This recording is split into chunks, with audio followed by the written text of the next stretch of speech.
गाड़ी खरीदनी है और बजट या एक्सचेंज की टेंशन है तो गजानन ऑटो और तीर्थ फाइनेंस है ना। हम नए और पुराने व्हीकल्स की सेल करते हैं। फाइनेंस या गाड़ी एक्सचेंज सब हम मैनेज करते। Hero, Honda, TVS, Suzuki, Bajaj, Yamaha सभी बाइक्स और स्कूटर्स मिलेंगी। हर तरह के इंश्योरेंस भी यहाँ अवेलेबल है, एक ही रूफ के नीचे। तो अब सोचना क्या, आज ही कॉल या शॉप विजिट करें।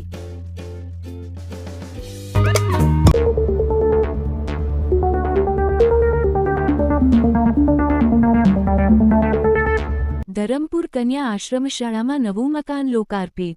આદિજાતિ વિસ્તારોમાં સ્માર્ટ બોર્ડથી આધુનિક શિક્ષણ અપાશે।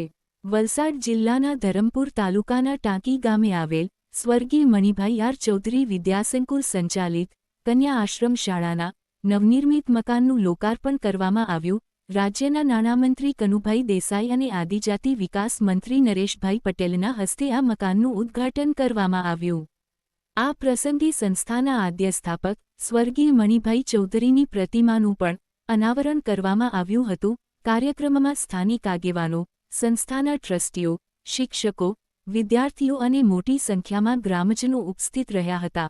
લોકાર્પણ સમારંભને સંબોધતા આદિજાતિ વિકાસ મંત્રી નરેશભાઈ પટેલે જણાવ્યું હતું કે સરકારનો મુખ્ય ઉદ્દેશ્ય છેવાડાના માનવી સુધી ગુણવત્તાયુક્ત શિક્ષણ પહોંચાડવાનો છે।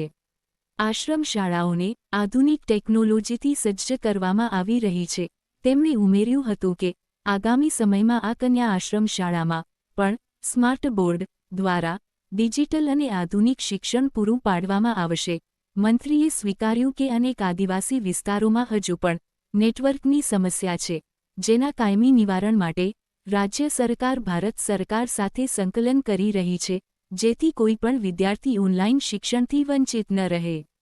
રાજ્યના નાણામંત્રી કનુભાઈ દેસાઈએ પોતાના સંબોધનમાં સંસ્થાની કામગીરીની પ્રશંસા કરી હતી। તેમણે જણાવ્યું કે આ આશ્રમ શાળામાં અભ્યાસ કરેલા વિદ્યાર્થીઓ આજે અહીં મુખ્ય શિક્ષક તરીકે સેવા આપી રહ્યા છે, જે સંસ્થાના સંસ્કાર અને શિક્ષણની ગુણવત્તાનું ઉત્તમ ઉદાહરણ છે। નાણામંત્રીએ ભારપૂર્વક કહ્યું કે શિક્ષણ ક્ષેત્રે કરાયેલું રોકાણ જ સમાજ અને રાષ્ટ્રના ઉજ્જવળ ભવિષ્યનો પાયો નાખે છે। કાર્યક્રમ દરમિયાન નવનિર્મિત મકાનમાં ઉપલબ્ધ સુવિધાઓ વિશે માહિતી આપવામાં આવી હતી। આ મકાનમાં આધુનિક વર્ગખંડો, હોસ્ટેલ સુવિધા તેમજ સ્વચ્છતા અને સુરક્ષા માટેની વ્યવસ્થાઓ ઊભી કરવામાં આવી છે।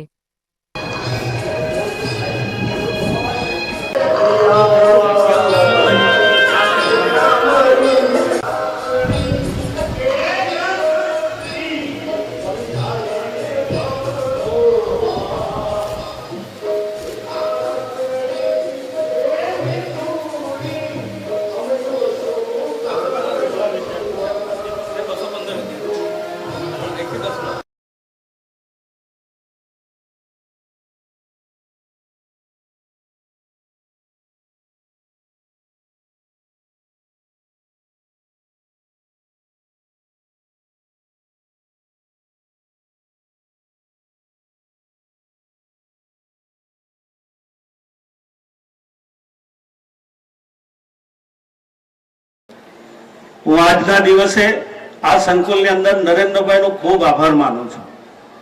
ભાઈઓ બહેનો, અત્યારે થોડા દિવસ પહેલા તમને આમાંથી પણ કેટલાક વાલીઓના દીકરા દીકરીઓ MBBS માં હશે, અન્ય ફેકલ્ટીમાં, એન્જિનિયરિંગમાં હશે, નર્સિંગમાં હશે, કોઈ પણ જગ્યાએ અભ્યાસ કરતા હશે। આપણે એમને નથી ભણાવી શકતા। આપણી ગવર્મેન્ટ કોલેજો સિવાય અનેક સેલ્ફ ફાઇનાન્સ કોલેજોની અંદર આપણા વિદ્યાર્થીઓ જે રીતે ભણી રહ્યા છે, હજારોની સંખ્યામાં ભણી રહ્યા છે। ભાઈઓ બહેનો, એક MBBS દીકરી માટે 6 લાખ રૂપિયા ફી ભરવી એ કોઈ વાલી ભરી નહીં શકે, આપણી સરકાર ભરે છે। એક દીકરી PG થાય, એને ગાયનેક બનવું છે, એને MD ફિઝિશિયન બનવું છે, જોએ જે બી કરવું એને કરે, 40 લાખ સુધીની ફી આપણી સરકાર ભરે છે। આ કોઈ નાની સૂની ઘટના નથી। એ ફક્ત નરેન્દ્રભાઈ શિરસ્તો ઉભો કર્યો અને એ જ શિરસ્તાએ આજે ભૂપેન્દ્રભાઈની સરકાર પણ આપણને મદદ કરી રહી છે। આજે જ આપણા ભારત સરકારનું બજેટ રજૂ થયું કે ભારત સરકારનું બજેટ એટલે આપણા દેશના યશસ્વી વડાપ્રધાન અને ગુજરાતના મુખ્યમંત્રી નરેન્દ્રભાઈની સરકારનું બજેટ રજૂ થયું। એમણે એમાં એક જાહેરાત કરી કે દરેક જિલ્લામાં વિદ્યાર્થીનીઓ માટે એક હોસ્ટેલ શરૂ થશે અને એના લીધે ફરીથી સમગ્ર દેશમાં એક શિક્ષણની એમણે એક હાક જગાવી છે.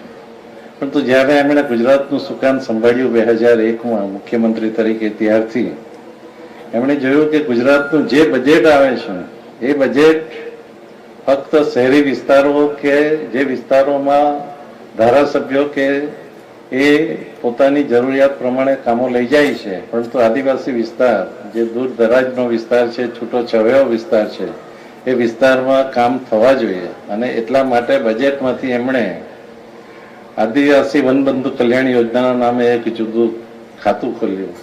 સૌ પ્રથમવાર 15,000 કરોડની એમાં જાહેરાત કરી અને ત્યાર પછી સાગરખેડુ માટે પણ સાગરખેડુ યોજના બનાવી.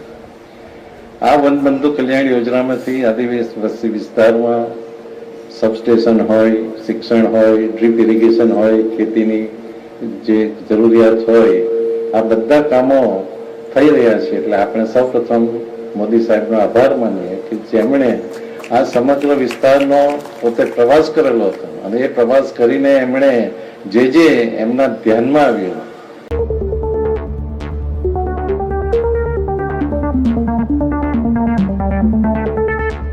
गाड़ी खरीदनी है और बजट या एक्सचेंज की टेंशन है तो गजानन ऑटो और तीर्थ फाइनेंस है ना. हम नए और पुराने व्हीकल्स की सेल करते हैं. फाइनेंस या गाड़ी एक्सचेंज सब हम मैनेज करते. Hero, Honda, TVS, Suzuki, Bajaj, Yamaha सभी बाइक्स और स्कूटर्स मिलेंगी. हर तरह के इंश्योरेंस भी यहाँ अवेलेबल है, एक ही रूफ के नीचे. तो अब सोचना क्या, आज ही कॉल या शॉप विजिट करें.